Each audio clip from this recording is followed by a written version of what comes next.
Hey everyone, welcome to our YouTube channel.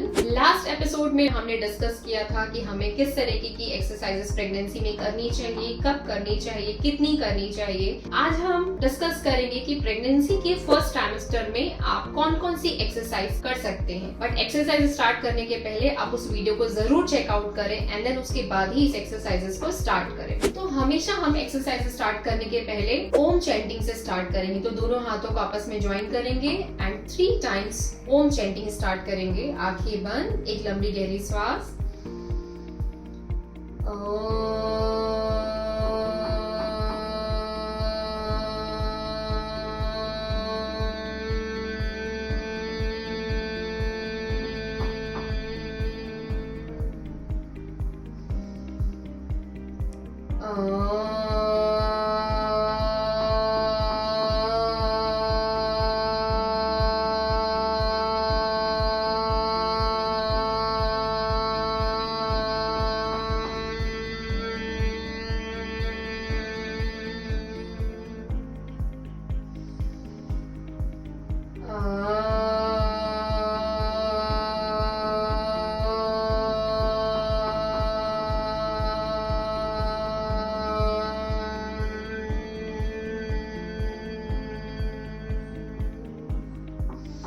दोनों हाथों को रब करेंगे। इस हीट को, इस पॉजिटिव एनर्जी को थोड़ी देर के लिए अपनी आंखों पर लगा कर रखेंगे एंड देन रिलैक्स। अब स्टार्ट करेंगे वार्म अप के साथ। Start with shoulder movement. दोनों एल्बोज को आपस में ज्वाइन करेंगे and then rotate clockwise. Do this for 8 times. 4 5 6 7 and 8. Now anti-clockwise shoulder rotation. अगर आप वर्किंग वुमेन हैं और आपको शोल्डर में पेन और स्टिफनेस रहती है तो ये एक्सरसाइज आपको बहुत हेल्प करेगी। नाउ शोल्डर के बाद start with neck movement. Move your neck side to side.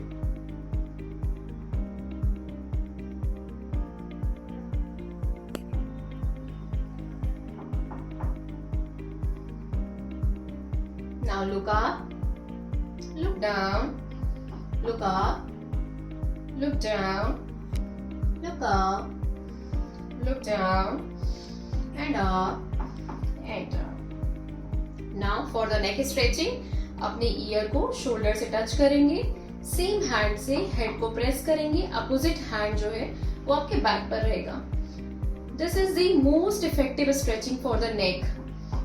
ये जो मसल होती है जिसे हम कहते हैं SCM मसल, वो सबसे ज्यादा स्पाज्म में जाती है। जो भी वर्किंग होते हैं, जिनके भी लंबे सिटिंग आवर्स होते हैं, उनमें ये मसल जो होती है वो कॉमनली स्टिफ होती है। तो आप इस स्ट्रेचिंग को अपने ऑफिस में भी, अपने वर्क स्टेशन पे भी बैठे बैठे आराम से कर सकते हैं। इसे होल्ड करेंगे हम 15 से 20 सेकेंड के लिए and then opposite side.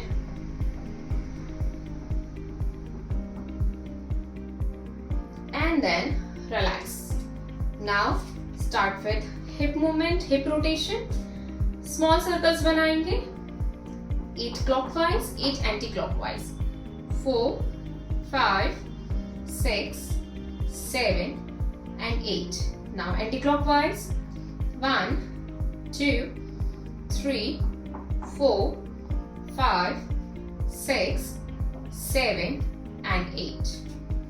Now for the legs, just do this alternate leg movement. अगर आपको लगता है कि इसमें आपको बैलेंसिंग इश्यूज होता है तो आप हमेशा अपने एक हाथ से वॉल का सपोर्ट ले लीजिए and then you can do the same movement.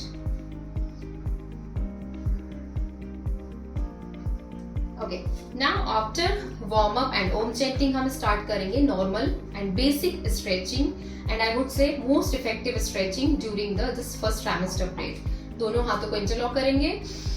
सांस लेते हुए हाथ ऊपर, सांस छोड़ते हुए डाउन, सांस लेते हुए हाथ ऊपर, सांस छोड़ते हुए डाउन।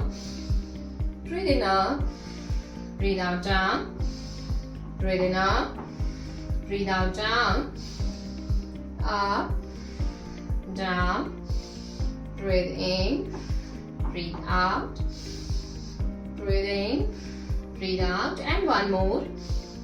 Up and hold. इस पोजीशन में आप एटलीस्ट 10 सेकेंड्स के लिए होल्ड करेंगे, पूरी बॉडी को ऊपर की तरफ स्ट्रेच करेंगे, पर ध्यान रखेंगे इस टाइम आपको सांस रोके नहीं रखना है. And now gently relax. Now another one. दोनों हाथों को साइड्स में रखेंगे एंड देन ब्रीथ इन करते हुए down and then back. Breathe in up, breathe out down. Breathe in up, breathe out down. Breathe in up, breathe out down. Up and down. Up and down. Up and down. Up and down.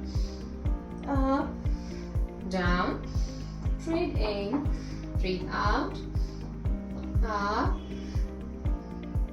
down. दोनों side हम at least 10 times करेंगे. और आप जिस direction में जा रहे हैं आपको उसके अपोजिट डायरेक्शन में देखना है. Last 2 more.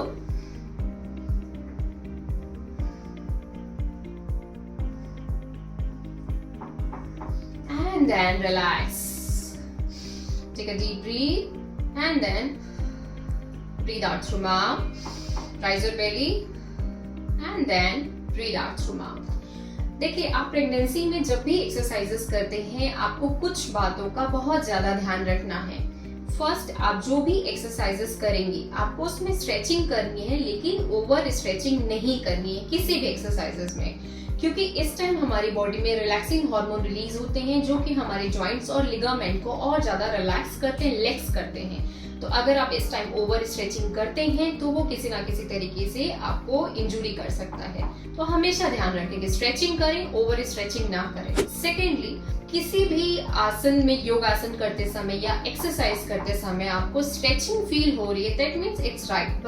बट अगर आपको उस आसन को या एक्सरसाइज करते समय पेन आ रहा है तो that means you are not doing good.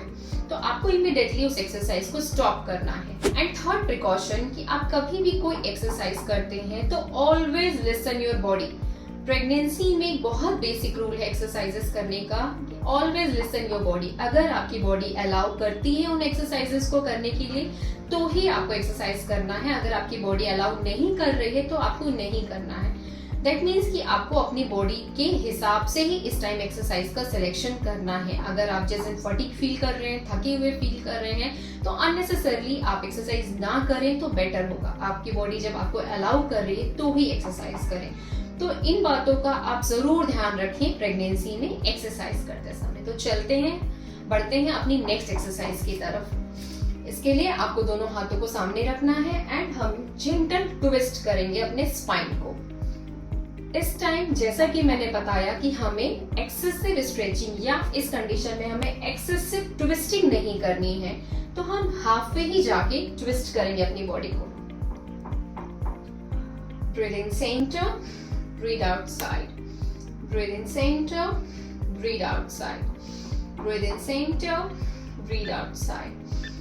Centre and side. 2 more. Breathe in, breathe out. And breathe in, breathe out. And now hands down and relax. Next exercise उन लोगों के लिए भी बहुत इफेक्टिव है जिनके postures, upper body posture इस तरीके से हो चुका है, जिनके शोल्डर जो है वो फॉरवर्ड हो चुके हैं, राउंडेड हो चुके हैं, क्योंकि प्रेगनेंसी में फिजियोलॉजिकली ही बॉडी में चेंजेस होने के कारण आपकी पोस्चर चेंजेस प्रेगनेंसी के साथ साथ में बढ़ते जाएंगे. तो इस समय हमें अपने पोस्चर का ध्यान रखना बहुत जरूरी है, क्योंकि रॉन्ग पोस्चर ही आपके पेन को कॉज करेगा. तो अगर आपका जो शोल्डर है वो फॉरवर्ड है और आपका जो स्पाइन है राउंडेड है, या आपका यहाँ पे नेक पे हम्प निकल चुका है, तो उसके लिए भी एक्सरसाइज बहुत इफेक्टिव है. आपको दोनों हाथों को इंटरलॉक करना है एंड दोनों हाथों को ऊपर की तरफ खींचना है एंड देन डाउन. बहुत लोग इस समय ये गलती करते हैं कि इन एक्सरसाइज को करते समय वो भी सामने की तरफ झुक जाते हैं. आपको ध्यान रखना है कि आपको सीधे खड़े रहना है, चेस्ट को ओपन रखना है, शोल्डर को पीछे खींच कर रखना है. अगर आप केवल इतना ही हाथ उठा पा रहे हैं तो इट्स ओके, इतना ही उठा के आप वापस आ जाएंगे. तो डू दिस फॉर. और अगर आप इस पोजीशन में आपका हाथ बिल्कुल भी नहीं उठा तो आप एक और चीज कर सकते हैं कि आप कॉटन का दुपट्टा या चुन्नी को हाथ में पकड़ ले एंड देन उसके बाद आप सेम मूवमेंट कर सकते हैं. सो ब्रीथ इन करते हुए up, breathe out down, breathe in up, breathe out down, breathe in up, breathe out down, up and down, breathe in, breathe out, breathe in, breathe out, breathe in, breathe out, breathe in, breathe out. 3 more. Yes, and 3, 2 and 1. And then just relax. हर एक exercise के बाद अपने आप को relax जरूर करें. एक deep breathing करके, ब्रीद इन करके पेट को फुलाएंगे एंड देन ब्रीद आउट. ये बेसिक एक्सरसाइजेज हैं और बहुत इफेक्टिव एक्सरसाइजेज हैं जो आप अपने डेली रूटीन में कर सकते हैं. इसके बाद कुछ एक्सरसाइजेज करेंगे हम सिटिंग में. उसके लिए हम बैठ जाते हैं. बैठ के दोनों पैरों को लंबे कर लीजिए. उसके बाद टोज को अपनी तरफ खींचेंगे and then down. Toes up, toes down, toes up, toes down. क्योंकि प्रेगनेंसी में हमारे जैसे जैसे आप अपनी प्रेगनेंसी में बढ़ते जाते हैं तो हमारे लोअर एरियाज में ब्लड सप्लाई कम होने लगती है. इस टाइम यूट्रस में पूरी ब्लड सप्लाई होती है, तो ये एरिया में ब्लड सप्लाई कम होने की वजह से लेग क्रैम्प्स होना बहुत कॉमन है एंड पैरों में स्वेलिंग होना भी बहुत कॉमन है. इसे हम कहते हैं एंकल टो पंपिंग एक्सरसाइज. तो इसमें आपको अपने टोज को अप एंड डाउन करना है एंड रोटेट करना है अपने एंकल को क्लॉकवाइज.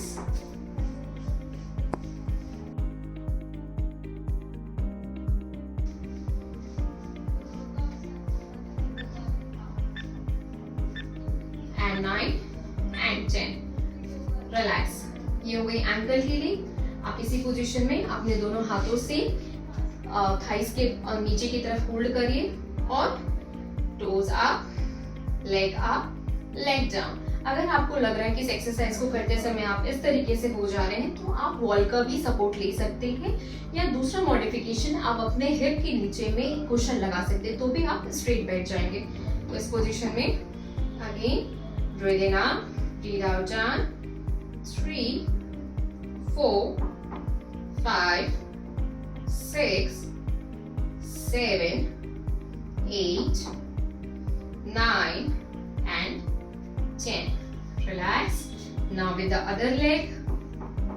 1, 2, 3, 4, 5, 6, 7, 8, 9 and 10. Relax. इस तरीके से अपने पैरों को भी रिलैक्स करें. अपनी नी को नीचे टैप टैप करेंगे. फिर आप यहीं से अपने दोनों पैरों को फोल्ड कर सकते हैं और हम बैठ जाएंगे सुखासन पोजीशन में. एक बहुत इंपॉर्टेंट ब्रीदिंग टेक्निक मैं आपको भी सिखा रही हूँ जो कि प्रेगनेंसी फेज में ऑलमोस्ट हर एक फीमेल को ये जरूर करनी चाहिए, जिसे हम कहते हैं बेली ब्रीदिंग या डायफ्रेगमेटिक ब्रीदिंग.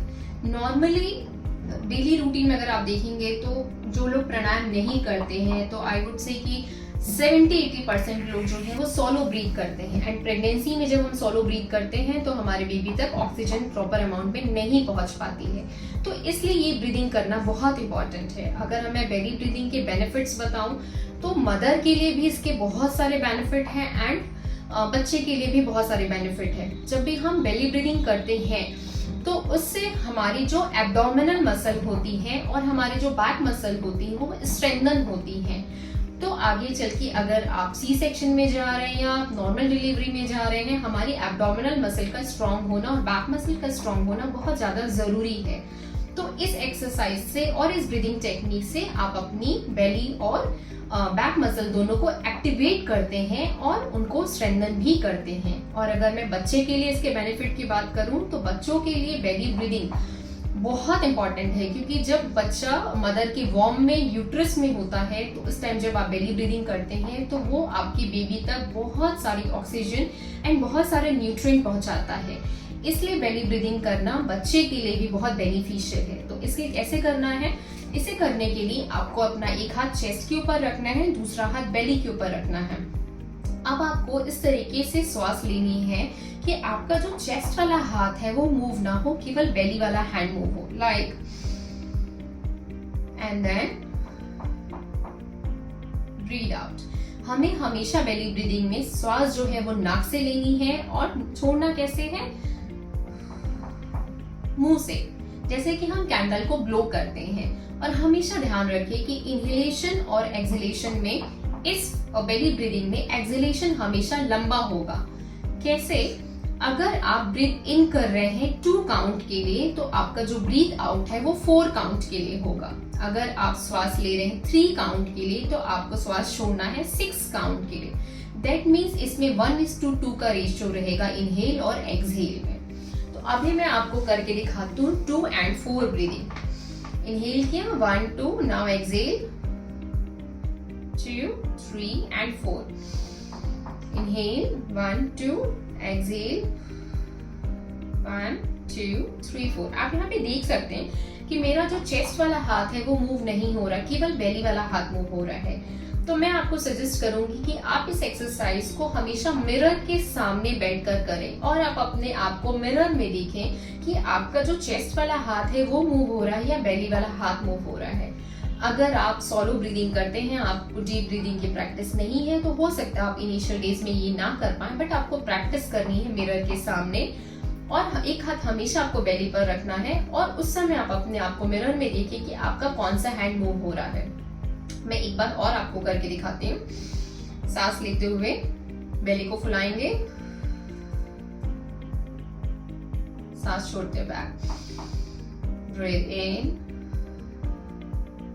Breathe out. एक और इसका बहुत अच्छा बेनिफिट है बेली ब्रीदिंग का कि जिन भी मदर को शॉर्टनेस ऑफ ब्रेथ है या आपको कोई अपर रेस्पिरेटरी ट्रैक्ट प्रॉब्लम है, लाइक अस्थमा है, ब्रोंकाइटिस है, उस केस में भी ये मैजिक के जैसे काम करेगी।